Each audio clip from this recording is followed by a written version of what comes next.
falar de epsilon, né? Por exemplo, né? Esse x, né? Ele é alguém infinitesimal, quer dizer, que essa infinitesimabilidade, né, do x, ela possa ser visualizada de uma forma como essa. Quer dizer, é uma combinação linear onde cada um desses parâmetros é infinitesimal. Isso é muito fácil, né? Vamos supor que o teu x seja uma combinação linear, né, das suas matrizes de Gell, né? Se o x for infinitesimal, basta que você faça isso, né? Você bota um epsilon na frente de cada um desses caras e define isso aqui como epsilon a lambda a sobre 2, tá certo? Então epsilon a é epsilon teta a. Então você tem coisas absolutamente genéricas, só que infinitesimais ali, né? Então se isso aqui acontece, então a gente pode escrever isso aqui em primeira ordem dessa maneira, né? Certo? Correspondentemente, né?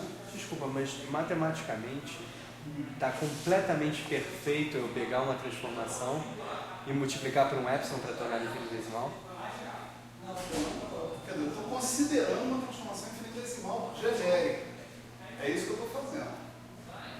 Que para mim meio que perde. Como é que seria uma transformação infinitesimal genérica? Entendi. Não entendi, é porque eu realmente assim, imagino que você tem ali o x. Você multiplica ele por esse epsilon. Teoricamente é como se fizesse o epsilon tendendo a zero. É meio que não interessa quem o epsilon está multiplicando. Entendeu? Por exemplo, quando você pega uma exponencial. Então você pega uma exponencial, você expande. É 1 mais um epsilon. É um epsilon multiplicando, entendeu? Então tipo, você pega a exponencial muito pequenininha de um epsilon vezes alguma coisa, vai ficar a identidade, mais o epsilon vezes um termo linear. Mais o epsilon ao quadrado vezes o termo linear ao quadrado. Então, tudo bem. Só que se eu pegar, por exemplo, e multiplicar o x por um epsilon para fazer um x infinitesimal, eu já mato o i, o 1, entendeu? Eu pego a exponencial, eu expando, vai ter 1 mais termos com epsilon. O x está lá em cima.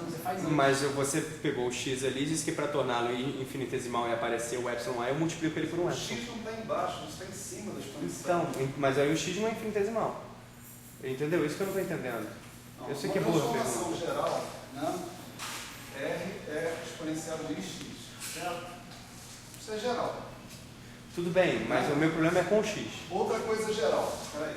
Outra coisa geral é que o x tem que ser uma combinação linear dos vetores base do espaço vetorial. São, né, por exemplo, no caso da representação 3 por 3, né, são as matrizes de Gell. Então, lambda a sobre 2, certo? Certo. Essa aqui é a forma geral do x. Tá ok? Uhum.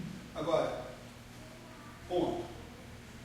Vou considerar um x onde todos os parâmetros, tá, da combinação linear são parâmetros infinitesimais. Então, é um x específico, não necessariamente esse aqui, né? Se você quiser, você chama de x-til, né? Que é epsilon a lambda a sobre 2. É um teta infinitesimal, tudo bem. Tá certo? Quer dizer, esse epsilon a, se você quiser, você pode entender esse epsilon a assim, como epsilon vezes um teta a. Certo, como se fossem rotações de ângulos muito pequenos. É. Tudo bem, eu entendi, eu concordo totalmente. O que eu realmente não entendi é você pegar um teta a e multiplicar por epsilon. Isso aqui É é um jeito de obter parâmetros infinitesimais. Só isso. É um jeito, pode ser que você arrume outros. Né? Esse é um jeito que não prejudica a independência dos teta-a's, de jeito nenhum. Mas, por exemplo, o primeiro termo, se eu expandir x, já vai incluir epsilon. Não, cara. Se eu expandir x, é claro que inclui epsilon, mas o que eu estou falando não é do x, é do g. Não, tudo bem. R é exponencial de i x-til, ele é 1, Tudo bem. mais i epsilon A lambda A sobre 2. Não, eu entendi, mas entendeu a ideia? Tipo assim, para mim, por exemplo, se eu pegar uma transformação infinitesimal, significa que ela é 1 mais tananã. O x, a expansão, já tem um epsilon, não tem mas a transformação é do grupo, não é da álgebra. Tá, tudo bem. Isso aqui, tudo essa bem. aqui é que é a transformação. Engolindo em seco aqui, tem uma secura na garganta. Tem algo aqui, cabe? Não, valeu. Isso aqui é uma transformação infinitesimalmente próxima à identidade. Tá? Esse cara aqui. Se o x é infinitesimal, não tem problema. Aliás, o que a gente vê aqui, o que a gente aprende, é que toda transformação associada com um x infinitesimal é infinitesimalmente próxima da identidade. Certo? Certo, não, tudo bem. Quem é infinitesimal é o x, não é o r. O r é perto do 1. O x é perto do 0. Tudo bem. Tá? Tá legal, obrigado. É que às vezes Já foi burro mesmo, né? Porque... Não tem nada de burro. Às vezes é um pouco. Um pouco enrolado você fazer a saída para a álgebra e essa volta para o grupo. Né? Às vezes a gente não tem uma noção muito clara. Tem um contexto onde tudo isso fica claro e límpido. Entende? Você está falando da álgebra e não do grupo. Né? E etc. E tal. Tem o jeito de ir e o jeito de voltar. Mas tem um jeito que a gente optou por fazer, é um jeito tremendamente direto, porque nesse caso, por exemplo, aqui eu estou introduzindo a representação adjunta a partir da representação fundamental. Quer dizer, eu estou usando os lambda que são as matrizes de Gelman. Tá? Mas eu posso introduzir a representação adjunta a partir de qualquer outra representação do grupo S3. A representação adjunta, na verdade, é independente de qual representação particular que eu estou usando para introduzir. Tá? Bom, mas o que eu estou falando é uma coisa, né, bem mais terra a terra. Né? Ninguém se impressione aqui. Né?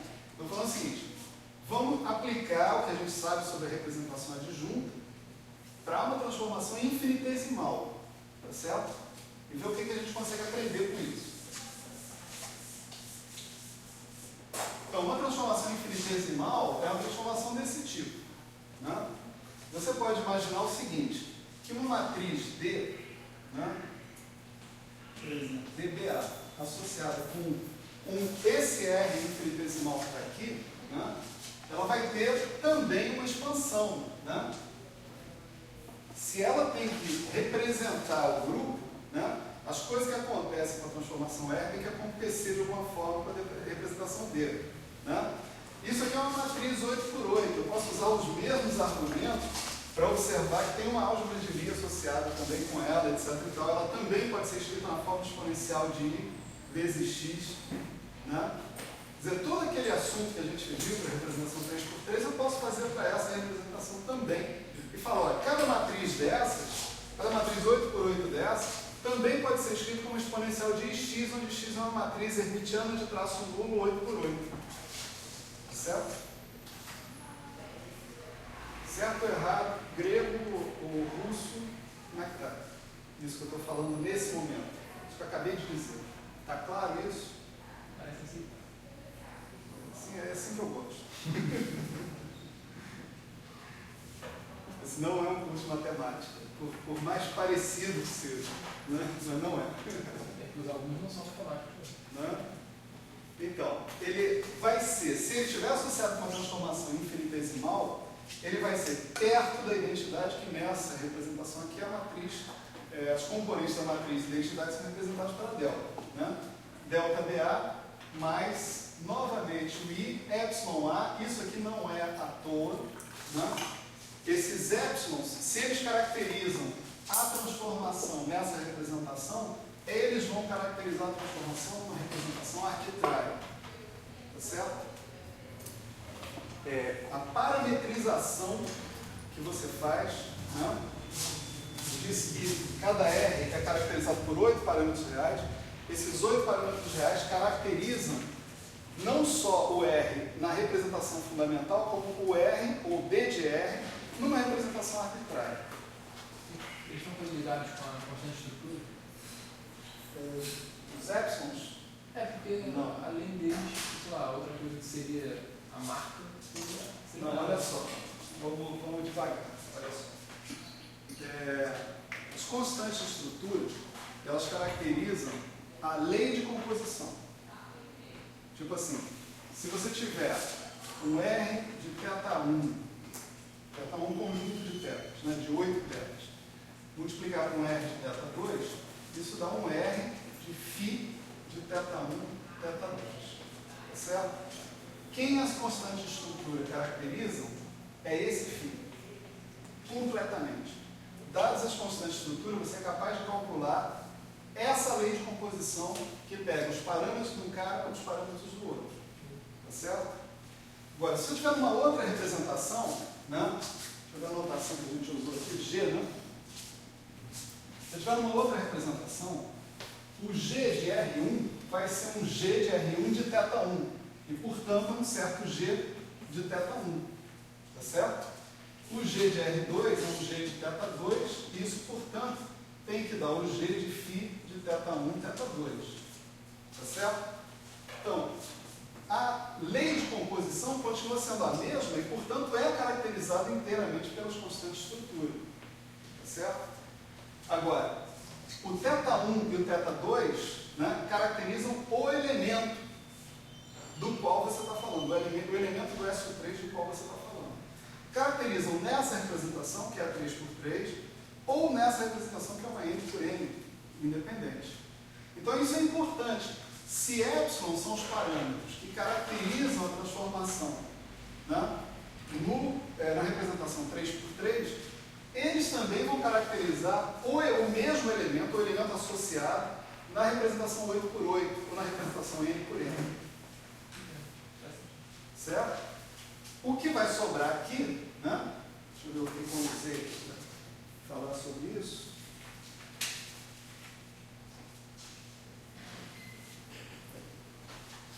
O que vai sobrar aqui é um certo X, né? Vamos chamar assim, X til um conjunto de elementos no espaço das matrizes hermitianas de traço nulo, 8 por 8. Deixa eu colocar um C aqui, né? Só para a gente não se confundir, né? Epsilon A, X til A. E cada X til A desse tem que ser uma matriz, né? 8 por 8. Quantos desses tem que ter? Tantos quantos tiverem os parâmetros. Certo? A mesma lógica que tem aqui em cima. Então, se eu tenho, né, uma transformação infinitesimal, na representação adjunta, como a gente definiu ali, né, isso também corresponde a essa transformação infinitesimal, corresponde a um elemento também infinitesimalmente próximo da identidade, caracterizado pelos mesmos parâmetros e por um conjunto de matrizes hermitianas de traço nulo, 8 por 8.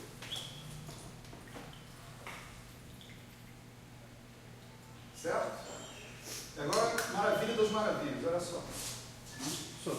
Desculpa, mas outra pergunta idiota. Em que representação a identidade não seria escrita como delta? Nenhuma.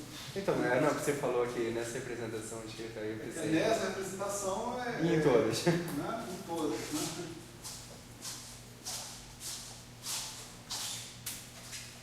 Então, olha só. Vamos observar essa conjugação que está aqui. Né? Se a gente tiver, que eu chamei de R, né? Lambda sobre 2, R menos 1, tá certo? Esse cara que está aqui, ele vai ser 1 mais I, epsilon A, lambda sobre 2, melhor botar B, né? Lambda A, 1 menos I, epsilon B, lambda B sobre 2. Né? Isso, por outro lado, né, isso tem que ser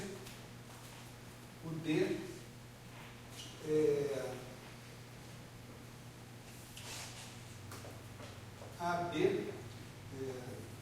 B, PA, GR, lambda B sobre 2. Não é? Ó, estou usando essa equação aqui. Não é? E o nosso dBA de R, ele é delta BA mais I epsilon.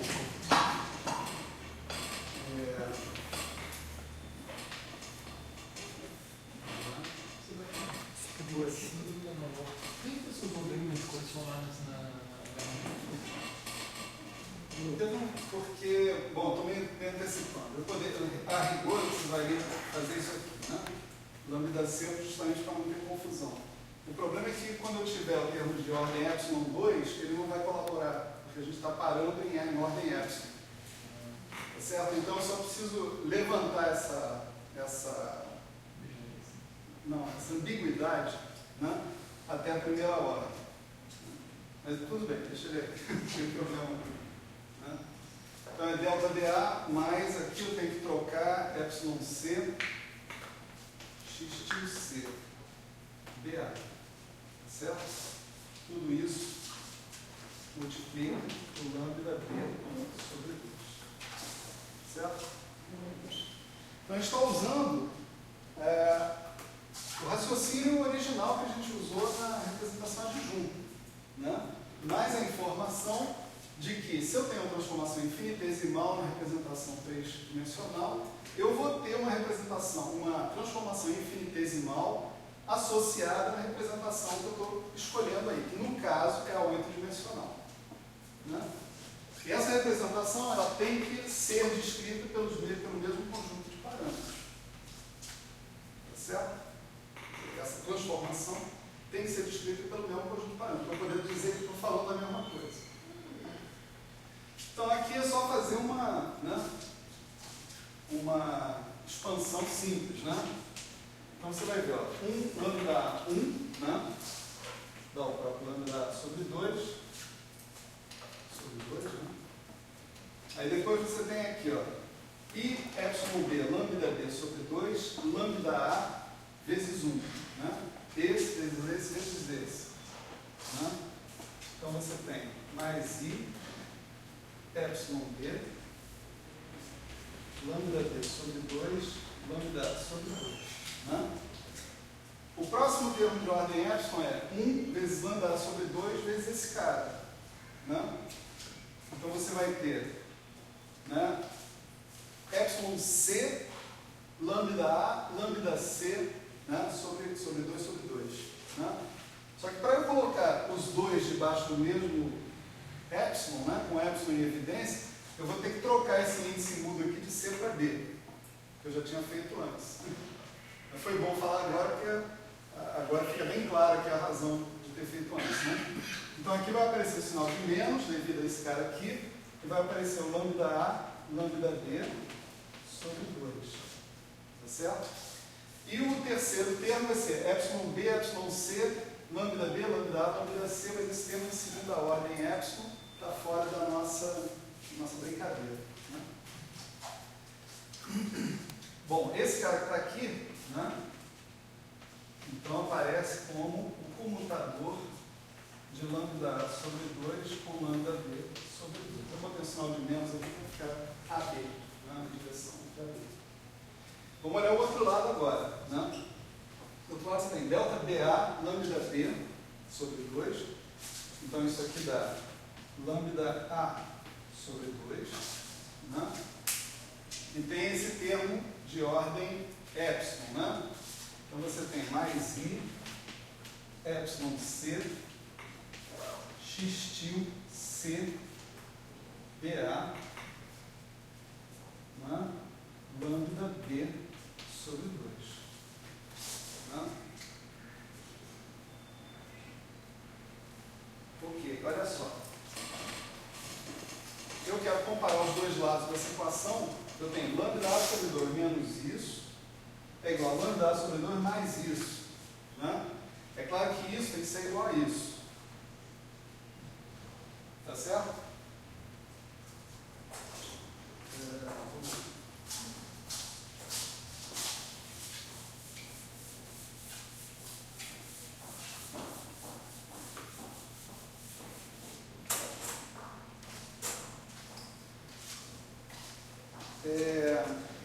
Já cortando lambda sobre 2, né, dos dois lados da equação, a gente vai ver o seguinte, eu tenho menos i epsilon b, não é isso? Comutador de lambda a sobre 2 com lambda b sobre 2, isso a gente já viu que é i f ABC lambda c sobre 2. Né? Esse é um comutador de duas das matrizes de Gell-Mann, que a gente viu, quer dizer, eu falei para vocês, virem-se em casa, né? E façam um comutador de todas as 8 matrizes de Gell-Mann, umas com as outras, né? Claro que ninguém fez, nem deve se preocupar em fazer, né? Mas é bom pelo menos fazer um ou dois para começar a se convencer de que realmente essas coisas são fechadas, né? Sobre comutação. Então você tem essa combinação linear IFABC lambda C sobre 2, né? E o resultado é que isso aqui está dando do outro lado I epsilon C XC tio, né? DA, né? Lambda D sobre 2. Aqui a gente tem que fazer alguns ajustes, porque eu tenho uma equação com epsilon dos dois lados. Para eu fazer uma comparação razoável entre eles, eu vou trocar o índice C pelo índice B e o índice B pelo índice C. Certo? São índices mudos, eu posso fazer essa troca a hora que eu quiser. Né? Então agora você vê, desse lado tem uma combinação linear desses lambda Cs, tá certo? Igualando uma combinação linear dos lambda C. Os lambda C são bases, né? Então isso é uma combinação linear de vetores linearmente independentes de um lado e de outro, os coeficientes têm que ser iguais, né? Nos coeficientes eu também tenho epsilon b e epsilon b para epsilon b arbitrário, embora infinitesimal, arbitrário, né? Então o que multiplica o epsilon b tem que ser compatível, tem que ser igual, né?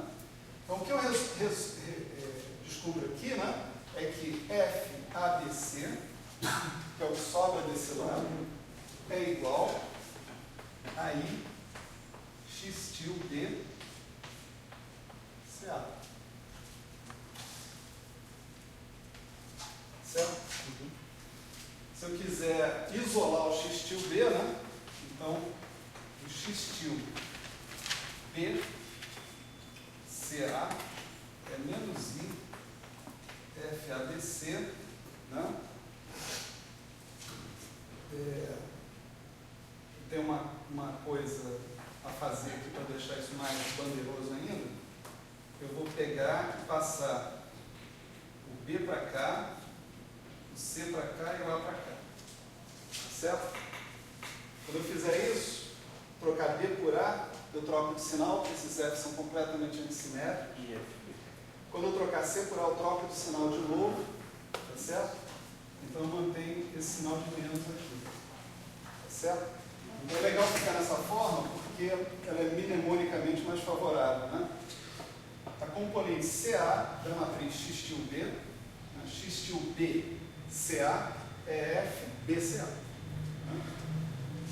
Tudo na mesma ordem.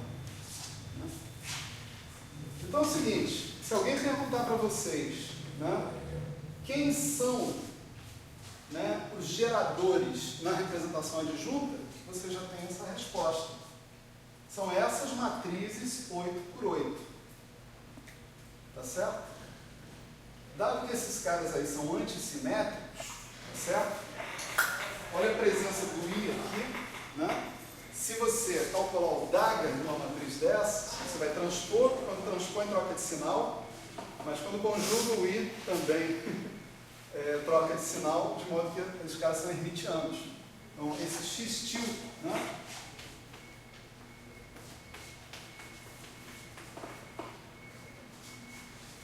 E o exercício para casa é mostrar que o traço de qualquer X til A é zero. Certo? Certo? Isso, com as propriedades das constantes de estrutura, dá para ver rapidamente.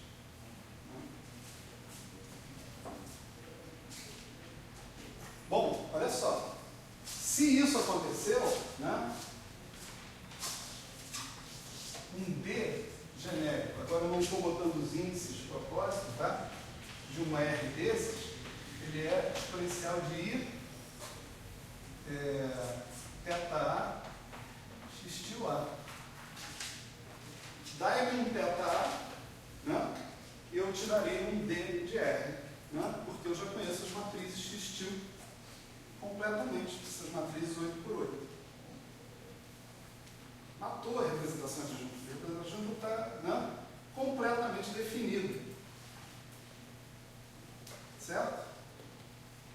Se eu tenho geradores, se eu tenho a regra de comutação dos geradores, né, eu tenho a construir a representação. Né?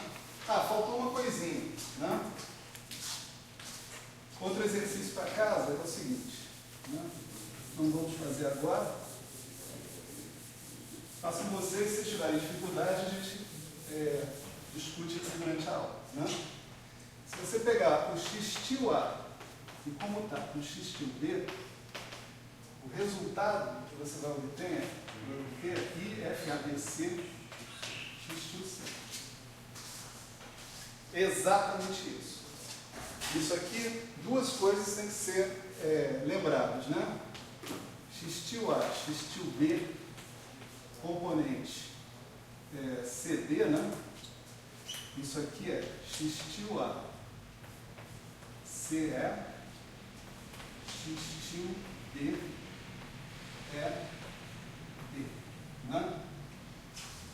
Depois você tem que fazer x tio B, x tio A. Então você tem que levar em consideração essas coisas aqui, com todo cuidado. Né? Então, ao fazer o exercício, lembrem dessas duas coisas. E B, lembrem da identidade de Jacobi.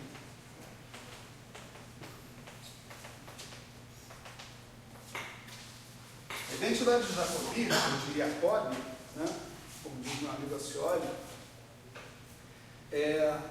ela implica numa subidentidade para as constantes de estrutura. Tipo, FF mais FF mais FF igual a zero. Certo? É essa subidentidade das constantes de estrutura que vai fazer vocês mostrarem, porque os X são dados todos em termos das constantes de estrutura. Tá certo? Então, provar isso que está aqui é usar essas duas coisas com todo cuidado, mas vocês chegam lá. Né? Isso, como eu disse, tem muita coisa que eu não estou provando, né? Mas eu estou falando. Né? Isso é mais um exemplo, mais uma instância que mostra que a álgebra obedecida pelos geradores é independente da representação. Essa álgebra aqui é exatamente igual, né, à álgebra obedecida, né, pelos computadores da matriz de Gell na representação fundamental. Exatamente igual. Só que ali são matrizes 8×8. Então você vê, essa álgebra sendo assim, a lei de composição vai ser exatamente a mesma. Que é a mesma conta que você faz. Algebricamente falando, é a mesma conta. Né? A única diferença é que você vai terminar com objetos que são 8×8, ao invés de terminar com objetos 3×3. Certo? É muito legal enxergar a representação adjunta, olhar para a representação adjunta, porque ela nos liberta daquela história de que o SU3 são só matrizes 3×3 de determinante 1 e unitários. Né? Agora eu vejo que o SU3 é muito mais poderoso do que isso. Né? Boa ideia.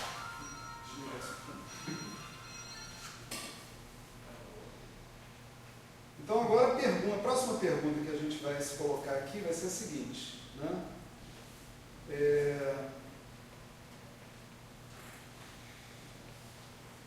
Como é que eu descubro representações arbitrárias do grupo SU3? Caiu do céu aí no meu colo essa representação adjunta. Né? Caiu também no meu colo a representação do complexo conjugado, que a gente discutiu na vez passada. Né? Mas será que tem outras representações? Será que tem outras dimensões, né, que são capazes de fornecer a mesma estrutura, tipo, o computador ser exatamente igual, né, dos geradores, e a lei de composição ser exatamente igual? Então, agora a gente vai se lançar nessa procura que está aí. Né? Vou procurar outras representações do SO3. Né? Vamos entrar nesse caminho de procurar outras representações. Está difícil, né? Esgotar o quê? Essa busca? Se a gente quiser, esgota. Quer dizer, eu vou dar todos os elementos para que vocês percebam que tem como fazer essa busca sistemática para todas as coisas do SO3. Né? E essa Mas metodologia? esse não é o nosso objetivo. Então, na verdade, a partir de um certo momento, a gente vai derivar um pouco dessa busca, a gente vai ter que descobrir como é que a gente monta representações irredutíveis e a gente vai se desviar disso para o que nos interessa mais na parte da física. Na parte da física é a parte de composição de representações a partir de espaço-produto tensorial.